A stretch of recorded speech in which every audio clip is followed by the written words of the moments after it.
No doubt. Democrats again passed the bill, both houses, requiring the state to make quarterly payments into the state worker pension fund. Going to sign this one? We'll see.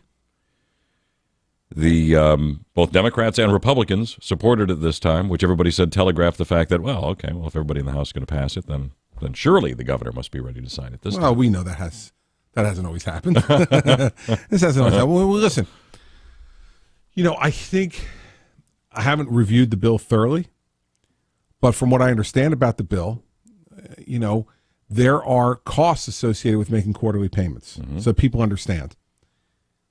Our cash flow at the state is very, very cyclical, and so there are oftentimes periods of time in the state budget cycle where we have a lot less money because we collect most of our money during like kind of the February to April time period when people are filing their tax returns, and so it is often a real challenge for us to be able to do those payments on a quarterly basis because of the cost involved, because you'll have to borrow money.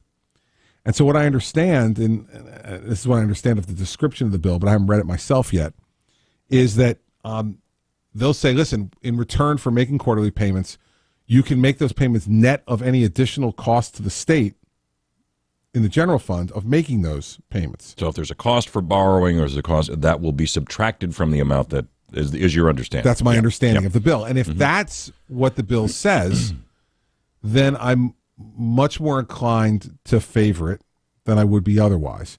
But I want to take a look at it. I want to have the state treasurer take a look at it with me, and then I'll make a decision on it. But if in fact it's a bill that nets out those costs so that the taxpayers are not getting hammered for making the quarterly payments, then that's something that I think is much more fair than the previous proposals. Okay. Let's talk to Brian in Little Egg Harbor.